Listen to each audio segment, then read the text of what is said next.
Dear students, आज हम लोग अपना पोइट्री का सेक्शन स्टार्ट करने वाले हैं। आज हम अपनी पहली कविता, जिसका नाम है माई मदर एट 66 बाई कमला दास के द्वारा लिखी हुई ये कविता है। कमला दास, जैसे कि आप चित्र में देख सकते हैं, यहाँ दिखाई पड़ रही हैं। और ये इनका जन्म जो है वो अपने यहाँ केरल में हुआ था और ये एक मलयाली परिवार को बिलोंग करती थी। इनका जन्म 1934 को हुआ था और उन्होंने बहुत ही अच्छी पोएम्स लिखी हैं।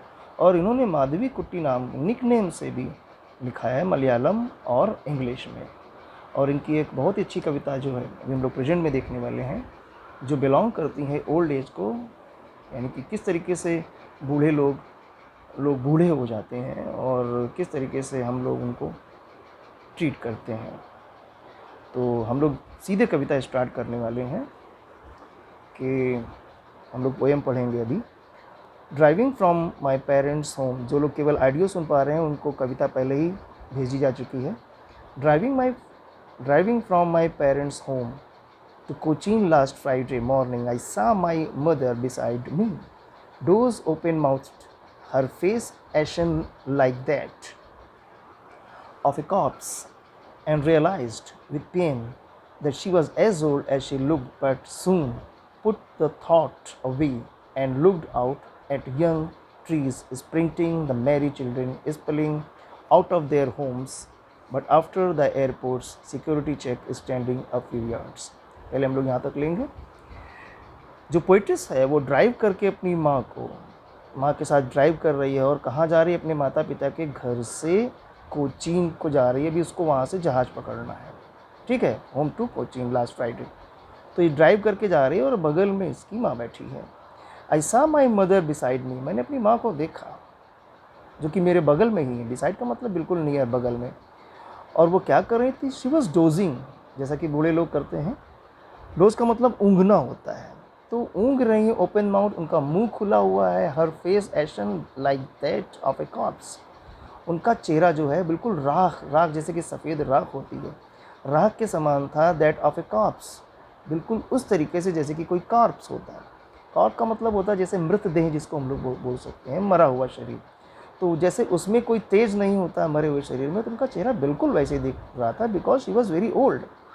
और उसके बाद पोइट्रेस कहती है एंड आई रियलाइज, और मुझे समझ में आता है विद पेन, एक दर्द के साथ, that she was as old as she look but soon, और मुझे समझ में आता है कि हाँ, वो तो बहुत बूढ़ी हो रही हैं अब तो, और इतनी ज़्यादा बूढ़ी हो रही हैं, लेकिन जल्दी ही, सून पुट दैट थॉट अवे, मैं जल्दी झटक करके उस विचार को अलग कर देती हूँ। क्योंकि वो विचार जो था, वो जो सोच जो थी कि माँ बूढ़ी हो रही है, उनका चेहरा ऐसा होते चला जा रहा है, और क्योंकि वो विचार अच्छा नहीं था, दुख देने वाला था, तो वो उस विचार को झटकती है, पुट अवे करती है।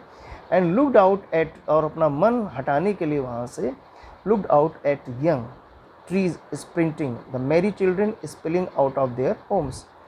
और उस विचार को हटाने के लिए वो क्या करती है? बाहर की तरफ देखती है, कार के बाहर उसे क्या दिखता है? Trees sprinting. स्प्रिंटिंग का मतलब दौड़ रहे हैं। स्प्रिंटर, जो जैसे कि किसी धावक को हम लोग स्प्रिंटर बोलते हैं, तो जो पेड़ हैं, ऑब्वियसली जब कार आगे चलेगी तो पेड़ पीछे छूटते जाएंगे और बहुत तेज़ स्पीड से छूटते चले जाएंगे। तो इट वॉज अपेयरिंग दैट जो ट्रीज़ थे वो स्प्रिंट करके पीछे जा रहे हैं, दौड़ करके पीछे जा रहे हैं। एंड मैरी चिल्ड्रन, और खुशी से भरे हुए बच्चे, spilling out of their Holmes. Spill का मतलब जब कोई भी लिक्विड किसी बर्तन से या किसी जगह से छलक करके बाहर आता है, तो यहाँ पर स्पिल का मतलब है कमिंग आउट। तो बच्चे जो हैं वो अपने अपने घरों से बाहर निकल रहे हैं, but after the airport's security check standing a few yards. लेकिन ये सब देखने के बाद, after the airport security check, जब एयरपोर्ट का सिक्योरिटी चेक हो जाता है, सिक्योरिटी चेक का मतलब जब भी कोई यात्रा करता तो उसकी सारी जांच वगैरह होती है, उसकी बैग की तलाशी ली जाती, तो और उसकी खुद की तलाशी लेते हैं, बाकी सारे कागज़ वगैरह दिखाए जाते हैं, टिकट वगैरह, तो ये सब सिक्योरिटी चेक में आता है। यानी जब सिक्योरिटी चेक हो गया, फिर पोइट्रेस जो है वो ध्यान देती है। कहाँ ध्यान देती है? Standing a few yards. वो देखती कि उसकी माँ जो है कुछ यार्ड दूरी पर खड़ी हुई है, और yard away I looked again at her wan, pale as a late winter's moon, and felt that old familiar ache, my childhood's fear, but all I said was, see you soon, Amma. All I did was smile and smile and smile. अब वो कुछ दूरी पर ही उसको अपनी माँ खड़ी हुई दिखाई दे रही, जैसा कि अभी हम लोग चित्र में देख चुके हैं. आई looked again at her wan पेल. अब मैंने फिर से उनके उस निस्तेज चेहरे को, वान का मतलब कलरलेस जिसको हम लोग बोल सकते हैं, क्योंकि वो बहुत बूढ़ी हो चुकी थी तो चेहरे पर का रंग जैसे कह सकते हैं उड़ा हुआ था, तो वो कलरलेस और पीला चेहरा दिखता है. और वो कैसा है, कंपेयर किससे करती, उतना पीला जैसे कि कोई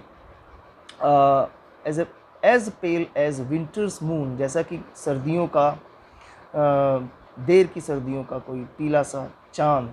एंड फेल्ट दैट ओल्ड, और उतनी ही बूढ़ी दिखाई पड़ रही थी. और हाँ, एंड फेल्ट, और मैंने महसूस किया, दैट ओल्ड फेमिलियर एक, वही पुराना दर्द, वही पुरानी तकलीफ़.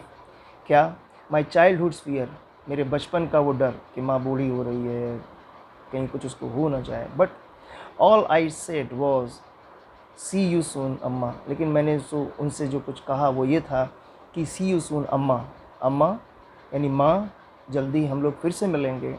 All I did was smile and smile and smile. मैंने जो किया वो मुस्कुराया, मुस्कुराया और मुस्कुराया. और बस यहीं से पोएम ख़त्म होती है. हम एक बार इसे और रिपीट कर देंगे आप लोगों के लिए. हम लोग फिर से इसको एक बार देखे ले रहे हैं. यहाँ से देखते हैं. Driving from my parents home to Cochin last Friday, I saw my mother beside me. जब मैं ड्राइव करके अपने माता पिता के घर से कोचीन के लिए जा रही थी लास्ट फ्राइडे को, तो मैंने देखा कि मेरी माँ मेरे बगल में बैठी हुई है. और वो क्या कर रही हैं, she was dosing and her mouth was opened. वो डोज कर रही हैं, वो ऊँग रही हैं और उनका मुंह जो है वो खुला हुआ है. Her face ashen like that of a corpse and realized, उनका जो मुंह है वो ऐश, राख के समान. उनका जो चेहरा है वो राख के समान है, सफ़ेद, यानी इसमें कोई रंगत नहीं रह गई, कोई कलर नहीं रह गई, क्योंकि वो बहुत बूढ़ी हो चुकी हैं. और वो जो सफ़ेद कलर का जो चेहरा दिख रहा है राख के समान, वो कंपेयर करती है राइटर या पोइट्रेस किससे, ऑफ ए कॉप्स. कॉप का मतलब मृतदेह, मरा हुआ शरीर से कंपेयर करती है. उनका चेहरा बिल्कुल कलरलेस, बेजान सा दिख रहा था. और पोइट्रेस रियलाइज करती है विद पेन, एक दर्द के साथ, कि that she was as old as she looked but soon, कि वो इतनी ज़्यादा बूढ़ी हो चुकी है मेरी माँ. लेकिन जल्दी ही पुट दैट थॉट अवे, जल्दी उस विचार को झटक करके मैं उस विचार को छोड़ना चाहती हूँ, क्योंकि वो विचार जो था वो दर्द देने वाला था, तकलीफ़ देने वाला था. And looked out of at young trees sprinting the merry children spilling out of their homes. और अपना ध्यान बाहर की तरफ भटकाना चाहती है. और वो देखती है कि पेड़ जो हैं स्प्रिंटिंग, तेज़ी से दौड़ रहे हैं पीछे की तरफ, क्योंकि कार आगे बढ़ रही है. और जो खुशी से भरे हुए बच्चे हैं वो अपने अपने घरों से बाहर की तरफ आ रहे हैं. But after the airport security check, और एयरपोर्ट का जो सिक्योरिटी चेक था उसके बाद मैं क्या देखती हूँ कि स्टैंडिंग ए फ्यू यार्ड्स, के कुछ यार्ड यानी कुछ दूरी पर, कुछ गज की दूरी पर मेरी माँ है, मेरे से अब दूर हो गई है, क्योंकि सिक्योरिटी चेक में वो होता है. और कुछ दूरी पर मेरी माँ खड़ी है. I looked again at her wan pale as a late winter's moon and felt that old. और मैंने फिर से उनके उसी चेहरे पर देखा. क्या देखा, आई लुक्ड अगेन एट हर, मैंने उनकी तरफ देखा, वो उतनी पीली दिखाई, उतनी बेजान. वान का मतलब हम लोग वैन या वान जिसको पढ़ेंगे हम लोग देख चुके हैं, निस्तेज जिसको हम लोग बोलते हैं, चेहरे पर जब कोई रंग नहीं होता, पीला सा चेहरा, तो वो पीला सा चेहरा वो देखती है अपनी माँ का. और उसको कंपेयर करती है कि वो चेहरा उतना ही पीला और निस्तेज था जितना कि सर्दियों का चांद. और वो महसूस करती है, एंड फेल्ट दैट ओल्ड, और मुझे वही पुराना दर्द महसूस होता है, मेरे बचपन का जो दर्द था कि मेरी माँ बूढ़ी हो जाएगी, सबको होता है. और लेकिन मैंने वहाँ कुछ बोला नहीं. All I said was, see you soon Amma. मैंने केवल इतना कहा कि माँ हम लोग जल्दी ही मिलेंगे. And I did was smile and smile, और मैंने केवल मुस्कुराया और मुस्कुराया. अब इसकी एक्सरसाइज इन्हें भेज दी जाएगी अभी.